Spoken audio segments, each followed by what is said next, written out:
So, ito na nga guys. Di ba nga po, hindi ko alam talaga kung anong naging dahilan ng pananakit ng aking puson. Sobrang sakit niya talaga. Ang ini-expect ko kasi nung time na yan, nung sumakit yung puson ko, is 4 months na akong buntis. Kasi nga, nagkaregla ako ng May. Yun yung pagkakaalala ko ni regla ko. Ngayon, nung nagpa-ultrasound ako, kasi inano ako ng doktor na magpa-ultrasound kasi lagi ang sumasakit yung puso ko, tapos parang humihigpit siya. Ngayon, nagpa-ultrasound ako, ang lumabas ay early pregnancy of uncertain status, 5 weeks, 3 days. Tapos, meron po ako mga mamis, minimal chorionic hemorrhage. Meron po akong hemorrhage siguro sa loob. Kasi nga, syempre, bago pa lang, sobrang sakit niya talaga.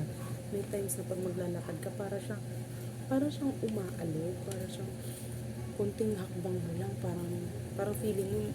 Tapos may time pa na iihi ka, parang may malalaglag.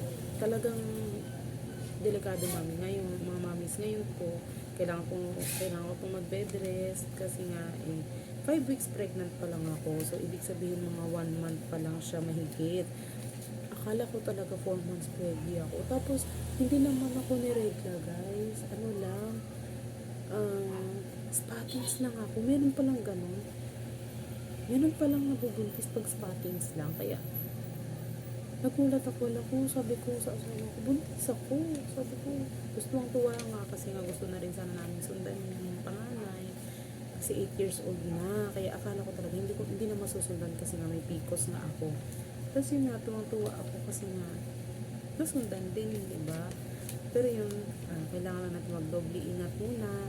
So, sa susunod na video guys, i-update ko po kayo kung anong magiging finding sa akin ng doktor talaga sa susunod na check-up. Kasi may schedule pa ako ng check-up sa October 3. Kaya sana, supportahan niyo po ako sa journey ko na to. Sana maging healthy si baby kasi 1 month pa lang po siya. Umiinom po ako ngayon ng OB capsule. Binigyan po ako ng reseta ng doktor. Meron na siyang multivitamins plus iron plus calcium. Tapos meron din ako ferrosulfate, libre sa center. And guys, sana maging healthy po si baby. Maraming salamat po. See you po sa next video.